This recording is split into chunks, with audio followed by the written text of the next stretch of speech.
Assalamualaikum warahmatullahi wabarakatuh. Salam sejahtera, salam satu Malaysia, salam madani. Salam daripada Borneo, Kota Kinabalu, Sabah. Oke, alhamdulillah hari ini kita ada satu perkongsian Navara D40. Masalah dia pertukaran shifting gear tidak bagus. Maknanya shifting gear itu ada masalah. Jadi apa-apa pekerjaan sebelum kita lebih lanjut bahas apa-apa pekerjaan yang baik, kita mulakan dengan Bismillahirrahmanirrahim. Semoga pekerjaan kita dimuliakan dan diberkati oleh Allah Subhanahu wa taala. Jadi penggambaran pada hari ini bertarikh 20 berapa? 29 lah. 29 hari bulan 3 2024. Merupakan puasa yang ke-18, dan silap saya 18, dah lama lagi kita hari raya ini ya. Tapi beginilah, puasa-puasa pun kita share juga. Jadi insyaallah hari ini kita ada satu perkongsian di mana masalah kereta ini adalah masalah shifting. Maksudnya shifting namanya pertukaran gear, dia nak berderum enjin dia, ikut owner dia. Enjin ni berteriak kalau naik bukit macam tak kuat. Maknanya pertukaran gear shifting itu tidak bagus. Macam pertukaran gear 1, 2, 3, 4 hingga 5. Dia ada 5 speed untuk kereta Navara D40. Okey, kameramen boleh tengok kereta tu di sini. Ini kereta dia D40. Ini enjin dia D40 enjin dia. Ini Navara lebih kurang 2015 lah, tidak silap ini model kereta ya. Enjin dia D40, di mana masalah gearbox. Jadi kita scan tidak ada masalah sensor. Kita tengok situ data stream tidak ada. Jadi apakah masalah asal kereta ini? Kalau kita nampak memang ada keladak-keladak besi di magnet dia. Jadi mungkin boleh kita share di sini, kita nampak di YouTube, di grup saya. Memang ada besi-besinya di dalam. Kalau kita tengok, ini Navara. Kita tengok sini. Ini Navara banget. Saya sudah buka dia punya kerangkis. Ini minyak asal dia lah. Minyak ini dia sudah gantilah. Ini dia punya kerangkis. Kalau nampak dia magnet ni macam ada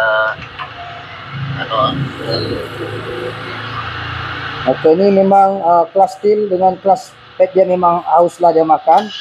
Jadi kita tengok dua-dua magnet dia.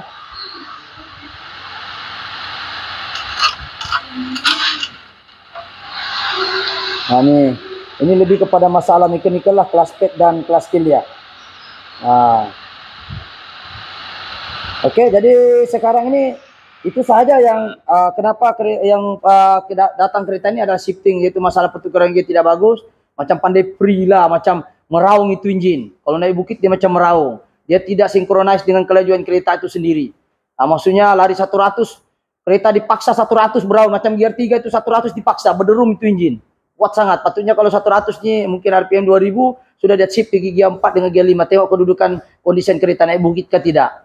Masalahnya dia 100 tapi kedudukan gear itu masih gear 3. Lebih kurang begitulah kalau tengok dia punya simptom-simptom dia. Jadi apa langkah yang pertama kita buat? Pertama sekali kita akan cek dulu bahagian body valve. Dan kalau kita tengok di bahagian mechanical tiada isu lah. Sekarang kita tengok bahagian body valve. So sini kita sudah buka. Okey, untuk makluman TCU untuk Navara D40 tidak ada di dalam kereta. TCU-nya duduk di dalam body valve. Okey, sekarang ini kita sudah buka. Dan apakah yang selalu menjadi masalah? Coba hold dulu sekejap, kita kasih hidup ni lampu dulu. Okey, jadi sekarang ini kita sudah kasih hidup lampu, tadi gelap. Okey, jadi sekarang ini langkah pertama sebelum kita bongkar ini gearbox ni, untuk kita bongkar ni gearbox, pertama kita tengok dia punya filter pun. Okey, kameramen boleh ke sini. Ini kameramen kita tengok filternya pun memang kotor. Okey, itu langkah pertama. Kita sudah buka, memang filternya ni memang kotor, memang ada ni. Ini keladak besi kita sudah cuci, kita kasih bersih. Tapi kita akan cuci balik lah, kasih bersih lagi sebab kita bongkar. Dan untuk membuka ni barang, ini housing front housing depan ni, housing depan, ataupun kami panggil kepala babi lah. Kalau di Sabah ni kami panggil kepala babi, kepala depan dia. So ini adalah rangka utama bahagian mechanical dia. So body valve tu duduk sini. So body valve ni kita sudah cek. Coba kameramen ke sini. Okey, ini bahagian body valve sangat sensitif. Untuk Navara ya, selalu masalah shifting dia boleh berlaku di dia punya TCU. Ini TCU dia duduk di sini ya. Kalau kita nampak dia duduk di sini. Dia duduk begini. Dia duduk macam ni lah. Dia TCU dia duduk begini. Dia punya TCU dia duduk sini. Okey. dia tidak ada apa istilahnya, dia duduk sini tisunya, wire dia duduk sini semua nih. Jadi tisunya jangan kamu cari di bawah, dia tisunya duduk di dalam apa nama, di dalam gearbox, dia duduk dalam sini. Ini di dalam nih. So setelah kita buka, kita juga pernah menjumpa Navara ini selalunya masalah dia punya konektor ataupun dia punya apa istilahnya di sini, dia punya konektor di sinilah pandai putus ya. Kameramen ke sini. Jangan kasih begitu, kasih melintang. Oke, kasih melintang dia begitu ya. Kadang-kadang dia putus di kawasan sini. Ini solenoid. Dia tengok ini solenoid Ini solenoid, tempat solenoid masuk nih lah. Nampak nih? Ini solenoid, dia masuk sini lah. Dia masuk gini. Dia masuk sini, dia masuk sini, dia boleh masuk sini, dia boleh masuk sini, dia boleh masuk sini. Oke, kita paham bahwa solenoid ini fungsinya adalah sebagai satu switching kepada bendalir-bendalir di body valve sini. Ini switching dia, ini lubang-lubang. Body valve tuh dia duduk beginilah. Ini kalau kita nampak begini, dia duduk beginilah. Gitu. 2, dia ada nomor 1, 2 kita ada nomor. 3 begini. Jadi sekarang ini yang jadi isu sekarang adalah kita cek dulu bahagian mekatroniknya atau bahagian dia punya elektroniknya. Jadi bila kita cek elektroniknya di sini, bila kita cek di sini, kita cek satu-satu, ini tidak ada yang putus sebab ini kalau putus pun memang shifting pun tidak berapa bagus. Dengan syarat tisunya bagus lah. Ini kita cek dulu selalu putus di tengah sini. Dia punya sinilah. Jadi kita akan panggil pomen satu orang untuk bantu saya. Bagaimanakah kita cek continuity satu-satu solenoid ini? Saat ini solenoid satu pasang, ini satu biji, ini 2 wire lah. Ini satu wire, ini satu wire, ini satu wire, ini semua ada dia punya wire-wire semua. Yang ini yang tengah 2 nih, kameramen nampak kah? 4. Ini sini dia ada wire-wire semua nih lah. Dan yang terakhir 7 biji. 7 biji solenoid. Jadi sekarang kita buat continuity dulu. Adakah selalunya berlaku putusnya? Sebenarnya dia begini ya, ini tertutup nih. Kita buka nih pelan-pelan. Dia ada seal. Dia begini. Jadi kita bongkar ini tisu, kita mau tengok dia punya konektor nih bersambung ke tidak pergi sini. Tapi kalau ada putus di dalamnya lagi, alam lah. Tapi yang penting solenoid itu bersambung dengan sini. Jadi caranya kita buat continuity satu-satu pergi sini. Satu pergi sini, satu pergi sini. Ada putus ke tidak? Kadang kita nampak bersambung, tapi sebenarnya dia ada putus tengah-tengah nih. Ada putus. Dia bukan bentuk kabel dia. Disebut sebagai plate, apa nama istilahnya kalau saya sendiri nah. Wire juga dia wire jenis plate lah. Dia bukan wire yang macam Cooper tuh. Lebih kurang begini. Bahasa spesifiknya saya pun lupa sudah. Pokoknya kita tidak mau ada putus nih kabel dia nih. Kabel jenis plate nih. Dia plate hardness bagi saya nih, panggil plate hardness kabel lah. Bahasa sendirilah. Dia nih macam plate. Jadi kita akan text continuity dari sini ke sini. Mungkin kameramen satu orang boleh datang sini. Kita tengok komen kita. Oke, kita tengok satu orang dia uji. Sini. Kita uji daripada nomor 1 dulu. Adakah dia putus tidak? Oke, kita buat continuity. Kita sudah cek tadi. Tiada juga putus. Tapi kita akan lagi nampak di kamera. Minta maaf agak panjang sedikit. Oke, kita tengok satu-satu. Ya. Kita tengok, perhatikan. Sekiranya bunyi itu beep. Kalau putus nih wire. Oke, kalau wire ini putus. Dia tidak jadi kosong-kosong. Dia tidak ada bunyi beep. Oke. Kalau kita tes dari sini hujung, ada putus di tengah-tengah sini. Kita tes di sini ada tidak bunyi kosong-kosong, mananya ada putus wire nih. Jadi kita teslah satu-satu nih ikut solenoid. Oke, jadi kita mulakan dari solenoid nomor 1. Yang ini dulu. Oke, kameramen, kasih fokus dia. Oke, kita tengok dari hujung sini touching. Jadi sekarang 0L. Saya kameramen sini, tengok. Perhatikan perkataan 00 walaupun bunyinya dengan. Kalau dia 00 tidak putus lah. Oke, sambung. Oke, tidak putus solenoid nomor 1 untuk positif, negatifnya lagi sebelah. Oke, sebelah lagi. Sentuh. Mananya solenoid nomor 1 tiada putus. Oke, kita pindah lagi pergi solenoid nomor 2. Tengok ujung ke ujung. Oke, tiada putus. Oke, solenoid nomor 2 juga untuk positifnya kita 2 wire kan. Oke, tiada putus juga. Oke, 00. Kita lompat pergi solenoid nomor 3. Nomor 3 dia ada 2 wire juga. Oke, tes sudah 1. Oke, tiada putus, 00. Sebelah. Kadang-kadang kalau begini, kadang dia putus di sini ya. Ini. Oke, solenoid nomor 3 lengkap. Oke, kita tengok solenoid nomor 4. Nomor 4 tuh di sini. Ini ujung 1. Nomor 4 yang ini. Oke, cek satu-satu. Di ujung sana, sini 1. Ini. Itu. Tidak putus. Oke, sebelahnya lagi siap satu solenoid, 2 wire. Oke, sentuh situ. Oke. Alright. Ini sini. Oke. Solenoid nomor 4 selesai. Oke, solenoid nomor 5. Wire dia nomor 5 pula. Ini. Nomor 5 yang ini. Yang tadi itulah ada gabung, so dia looping yang satu tuh. Oke. Nggak kena tembaganya. Ada tuh, kasih rapat dia betul-betul. Kalau nggak kena, betul. Oke, pindah di sebelah. Ini piston nomor, piston pula solenoid. Oke. Alright, lengkap sudah untuk solenoid nomor 5. Tengok, nomor 5 punya yang ini 2 nih. Oke, nomor 6. Ini 2 nih, nomor 6. Oke, cek dulu dari ujung ke ujung, tengok ada putus ke tidak.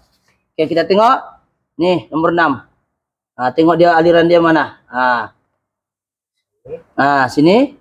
Tes. Oke. Alright, tiada putus. Oke, sebelah lagi pindah. Alright. Oke, tidak putus. Ini untuk solenoid nomor berapa sudah nih? 6. Oke, nomor 6 kan nih? Berapa nih? Tengok. Nomor 7. 7 nih. Nih. Seperti tadi di tengah nih, di sini. Nih. Ini 7. 7 punya yang ini. Oke, coba cek. Alas yang ke-7. Oke, tidak putus. Sebelahnya lagi. Wire untuk sebelahnya lagi. Bukan, sebelah satu lagi. Oke tuh. Oke. Ini tengok aliran dia, jangan selalu berlaku putus di sini ya. Kalau putus ini, solenoid akan tidak berfungsi. Jadi solenoid ini adalah switching daripada TCU untuk ubah ratio gear. Jadi kenapa kita cek ini supaya kita tahu adakah wire dia putus ke tidak. Bila kita tiada putus, syukurlah bagian mekatroniknya oke. So kalau tidak putus kita akan tutup, kasih bersih, tutup, dan kita akan uji lagi pula untuk dia punya ini wiring tadi. Sekarang kita tengok pula ohm dia. Oke, kalau tengok senarai yang sudah diuji oleh orang saya, bawa pergi ohm, kita tengok sini 0.062. Oke, kita masuk piston nomor 1. Tengok ohm dia. Kita tengok ohm, bukan ohm yang kerja ladang tuh. Ohm ini dia punya rintangan lah, begitu. Macam resisten lah begitu. Aku pun tidak berapa nih, tapi yang penting kita uji dulu. Oke, 0.6.2 lah. 0.6.2, betul? Oke, itu piston 1. Oke, letak balik. Tuh solenoid nomor 2 pula. Tengok 0.62 kah tidak? Kalau dia rosak, dia tidak akan ada nilai. Ataupun dia keluar ampere-nya tinggi sangat. Ini 0.62 tuh kira oke lah. 0.62. Oke. 0.62, 6.2, betul? Oke, kita itu untuk solenoid nomor 2. Solenoid nomor 3. Kalau dia rosak sama ada dia bunyi ataupun angka terlalu tinggi dia punya ohm. Dia punya resisten. Oke. Tengok 0.6. Oke, sama, betul? 3. Piston solenoid nomor 4.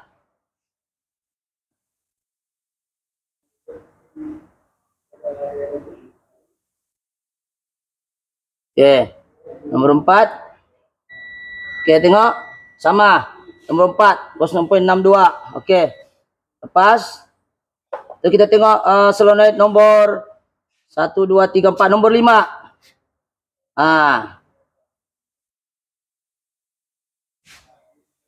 Nomor 5 kita uji. Kalau semua sama, maknanya kita tidak boleh salahkan solenoid lah. Oke, kita try. Oke, kita coba dulu sebab tampon ini. Oke. Sama 0.62. Oke. Solenoid yang ke-6. Solenoid ke-6 kita cek dulu.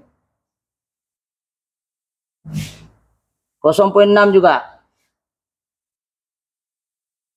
6.2, sorry. 0.6, 0.62. 0.62, 6.2 lah, lebih kurang dia punya ohm, 6.2 ohm. Oke, yang terakhir ini tidak boleh sama sebab dia bukan sama dia punya solenoid. Dia punya ohm tuh lain sedikit, lagi tinggi. Tadi 6.2, ini 29.1. Betul kan tidak? Tengoklah. Ini bukan solenoid, ini lain sedikit. Tengok bentuknya pun tahu sudah. Oke. Oke, tengok 29 ohm. Itu kira normal juga. Nah, jadi tiada isu lah di sini. Oke, jadi 77 solenoid ini dia berbeza untuk ini memang tidak sama. Tidak sama. Makin tinggi dia punya rintangan sebenarnya tidak berapa bagus. Tapi ini dia masih kategori oke. Sebab kalau dia rusak sama ada dia bunyi ataupun tidak ataupun tinggi sangat. Jadi yang ini 1 2 3 4 5 6 nih dia punya ohm sama yaitu 0 ataupun 6.2 ohm. Jadi kita tengok sini kameramen. Sama ya. 1 2 ini sama kecuali yang di terakhir ini yang 7 ini lah. Jadi kita mau salahkan bahagian wiring continuity solenoid mungkin kita tidak akan salahkan bahagian dia punya konektor sebab kita tengok kita uji dia sama. Cuma masalah sini kadang-kadang juga putus nih boleh terjadi. Tapi sekiranya kalau TCU ini rosak satu set, kena gantilah 1 biji. Biasa ganti 1 set ini begini sama solenoid 1 kali. Tiada jual solenoid saja, susah mau cari. Dan body bulb ini mungkin insya Allah yang kedua kita mau bahas adalah berkaitan dengan body bulb. Mechanical dalam mungkin kita akan cuci sebab berdasarkan dia punya kotoran-kotoran tuh. Mudah-mudahan dia dapat dibersihkan secepat yang boleh lah. So kita buka nanti cuci. Untuk part 1 ini kita hanya lebih kepada wiring, lebih kepada cek ohm dia dan lebih kita cek TCU dia. Jadi tisunya duduk di dalam sinilah. Jadi itu yang kita bahas di part 1 lebih kepada mekatronik atau mechanical campur elektronik yaitu dalam body bulb dan kita cek ohm dia, kita cek juga dia punya wiring. Dan seterusnya hardness wiring pun kita sudah cek, tiada juga isu di sini. Dan ketika kita pump sini satu lubang untuk bagian mechanical, kita pump satu-satu, nampaknya piston seal dengan seal itu tidak ada juga isu besar lah. Cuma di punya kelas lining di dalam tuh adakah dia habis ataupun tidak, Allahu alam. Nanti kita akan nantikan part 2 di mana part 2 ini lebih kepada mechanical problem. So kalau bahagian elektronik tiada masalah, dengan harapan TCU oke lah. Sebab ini TCU kita tidak dapat uji. Kita boleh uji wiring dan juga ohm untuk solenoid ini tadi. Jadi untuk kelasnya itu kita tahu, sekejap hold dulu saya pergi ambil kelas yang sudah lama tuh. Oke, assalamualaikum, kita sambung. Ini Avanza punya. Tapi kami belum buka lagi nih. Ini Avanza punya yang mana itu hari reverse tidak ada. Dan juga ini nampak kelas lininya habis besi. Ya ada sudah, habis sudah. Ini ada kelasnya, dia punya kelas tuh macam inilah. Macam ini kelas dia. Kalau dia sudah teruk, dia macam Avanza ini teruk, sudah makan sudah. Dia punya kelas pun tidak ada sudah. Dia makan sudah, nampak nih. Nampak nih, kelasnya pun tiada sudah. Kalau ada kelasnya dia macam beginilah. Dia macam begini sepatutnya nih, nampak nih. Jadi apa kaitannya ini saya mau terangkan. Kita belum buka. Kita harap kelasnya di dalam ini masih oke lah, tapi oke enggak oke kalau sudah terkikis, kita akan ganti saja kelasnya. Jadi ini Avanza punya, piston seal pun kita akan ganti juga, tengok keadaan dia lah macam mana. Cuma apa yang kita penting sekarang ini kita mau bahas tentang bagaimana kita mendeteksi masalah ini. Sama ada masalah mechanical kah, masalah elektronika, masalah solenoid kah, masalah TCU kah, atau gabungan ke semua masalah itu tadi. Kadang-kadang lebih susah kita cari masalah yang tiada fault code berbanding dengan kita scan ada fault code. Kita boleh fokus kepada masalah itu tadi. Untuk kereta model ini tidak ada fault code. Jadi susah juga kita mau yang penting kita cek satu-satu lah. Kadang-kadang panas baru keluar fault code, kadang-kadang tidak. Jadi apa yang kita buat sebagai mekanik ini kita buat step by step. Mudah-mudahan insya Allah saya dapat menyelesaikan untuk gearbox inilah. Kita coba try satu-satu dulu, di mana kita cek step by step daripada dia punya TCU, dia punya mekatronik, dia punya valve, dia punya masalah piston seal di dalam kah, masalah clutch pad kah, masalah clutch steel kah, ataupun masalah wiring hardness kah, kita tidak tahu. Tapi aku tengok semuanya yang bagian luar-luar yang kami cek ini semua oke. Kita tidak buka lagi bagian dalam. Kita buka ini, kita bagi contoh ini, kita imagine saja benda inilah macam mana di dalam. Inilah dia punya clutch pad. Cuma ini Avanza punya lah. Ini kita belum buka nih. Skru pun kita belum buka. Oil pump pun belum cabut. Jadi insya Allah kita nantikan di part 2. Sekiranya panjang umur kita akan buat lagi konten untuk part 2. Bagaimana keadaannya dan terakhir kita akan cobalah. Mudah-mudahan kita dapat menyelesaikan kereta Navara ini. Navara ini kita jarang buat.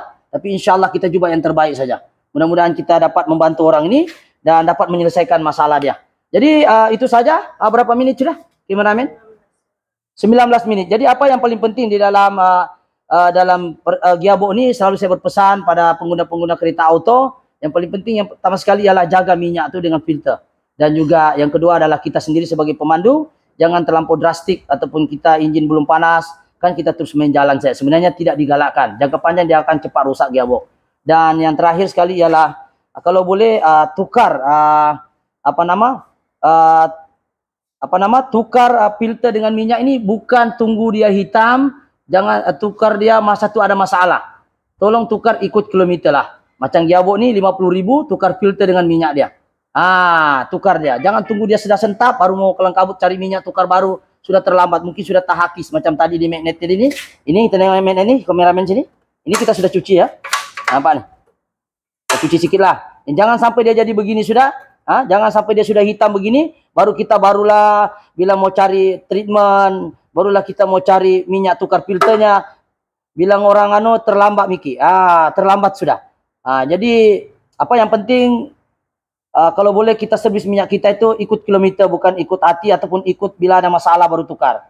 Ikut kilometer. Kalau rasa-rasa sudah sampai 50.000, masalah enggak masalah, tukarlah filter dengan minyaknya. Sebab kalau dia sudah hitam begini pasti di dalam kelas PET dan kelas steelnya dia akan sudah ada yang sudah makan lah, sudah ada makan begini. Ini kita macam pancing ikan sudah ini. Kita simpan satu-satu untuk kita study. Bukan kita pandai, kita coba yang terbaik saja. Insyaallah. Jadi mudah-mudahan konten yang serba ringkas ini mudah-mudahan memberi manfaat. Jadi apa yang saya sopkan sini, saya coba tolong ialah kita coba try satu persatu.